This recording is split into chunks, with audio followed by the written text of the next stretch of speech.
मेरे प्रिय बच्चे, जब तुम इस संसार में को ही सब कुछ मान कर बैठ जाते हो, इसे ही अपनी उत्पत्ति और अंत मान लेते हो, तो तुम्हारी शक्ति और तुम्हारा सामर्थ्य भी इस संसार की भांति सीमित और नश्वर हो जाता है। यथार्थ इससे भिन्न है। जब तक तुम स्वयं को इस संसार की उलझनों में उलझाए रखोगे, तब तक तुम्हारा जीवन उलझा ही रहेगा।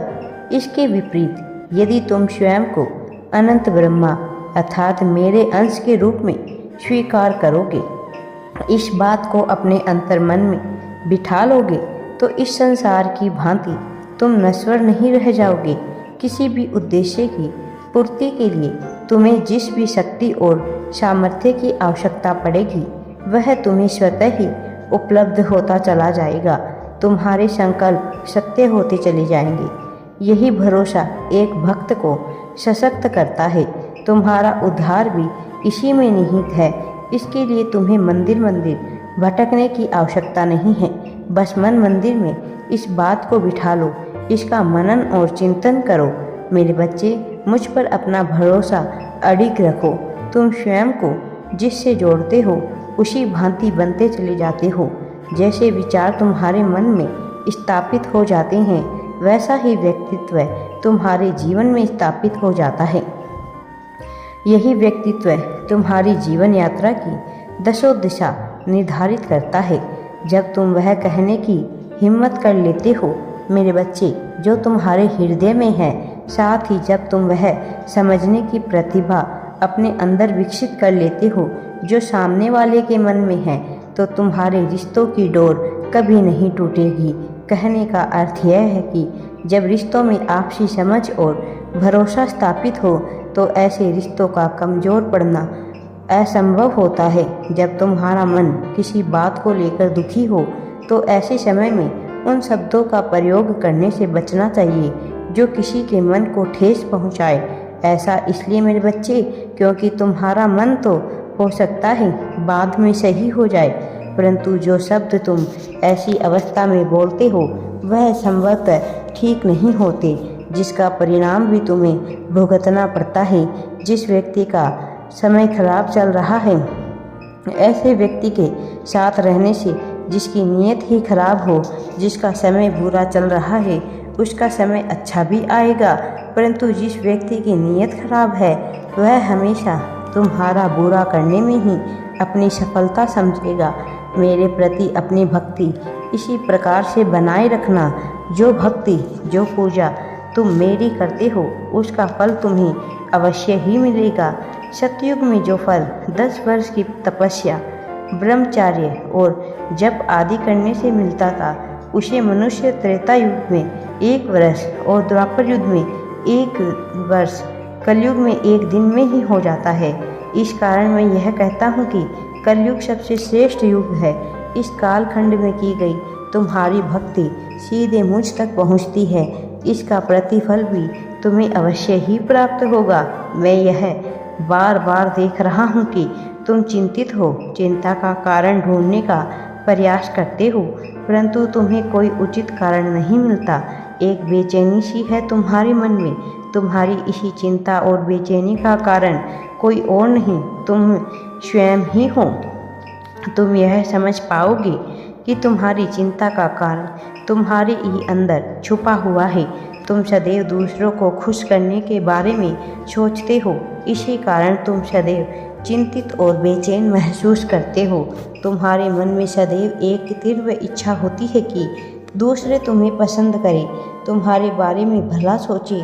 इसी इच्छा के कारण तुम वह सब करते हो जो दूसरों को पसंद आए। दूसरों को प्रसन्न करने में तुम धीमे धीमे खुद को भूलने लगते हो। तुम स्वयं की खुशियों को भूल जाते हो। दूसरों के अनुमोदन के लिए तुम स्वयं की अन्य इच्छाएं भी भूलने लगते हो। दूसरों को खुश करने की यह इच्छा स्वतः ही ज़रूरत में तब्दील हो जाती है। यह ज़रूरत धीरे धीरे तुम्हारे मन को खाने लगती है।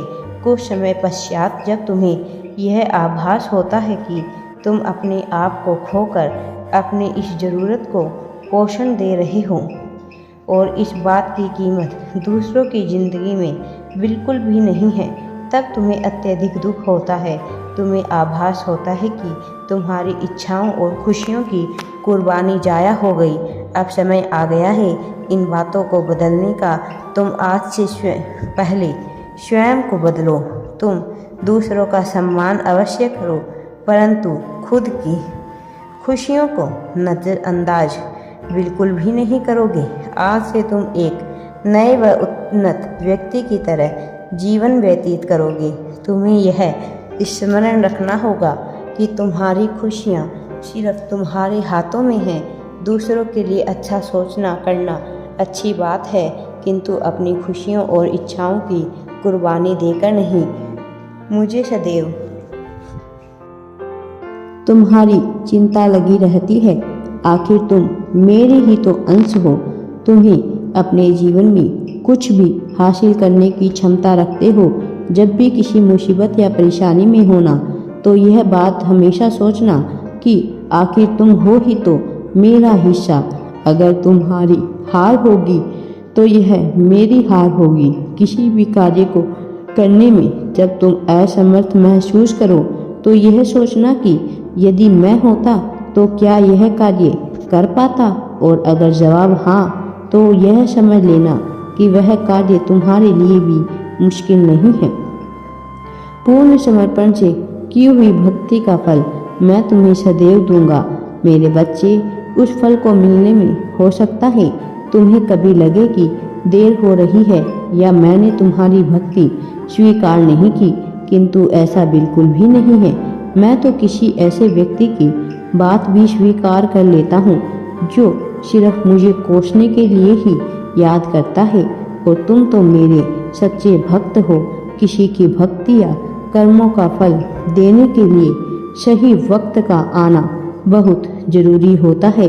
अगर तुम्हें कभी लगे मैं तुम्हारी भक्ति का फल देने में विलंब कर रहा हूँ तो यह समझ लेना मैं किसी और उचित समय की प्रतीक्षा कर रहा हूँ। तुम्हें अपना विश्वास मुझ पर से किसी भी परिस्थिति में टूटने नहीं देना है, क्योंकि मैं सदैव तुम्हारे बिना अधूरा हूँ और तुम मेरे बिना। मैं हमेशा तुम्हें सही मार्ग पर चलने का रास्ता दिखाता रहूँगा, तुम्हारी सहायता करूँगा। अगर तुम संपूर्ण ईमानदारी व सच्चाई से मेरी भक्ति में रमे रहोगे तो संसार की सत्य के मार्ग पर चलने में तुम्हें कोई भी नहीं रोक सकता। मेरे बच्चे, यह याद रखना कि मैं सदैव तुम्हारे साथ हूँ। इन समस्याओं और बाधाओं से लड़ने में मैं सदैव तुम्हारे साथ खड़ा रहूँगा। प्रेम मनुष्य के जीवन का आधार होता है। प्रेम चाहे किसी व्यक्ति से हो, वस्तु से हो, कार्य से हो, या प्रेम ही है जो मनुष्य को जीवन जीने का आधार और जीने की वजह बताता है। प्रेम भाव संसार के सभी भावों में से श्रेष्ठ है, इसलिए जहाँ प्रेम है वहाँ मैं हूँ। मगर इस संसार में सच्चे प्रेम का मतलब जानने वाले बहुत ही कम लोग हैं। सच्चा प्रेम तो वह है जो खुद को ही देता है और खुद ही को पाता है। मेरे बच्चे, मैं हमेशा तुम्हारे साथ हूँ। राधे राधे जी। वीडियो पसंद आए तो लाइक, शेयर एंड चैनल को सब्सक्राइब जरूर करें।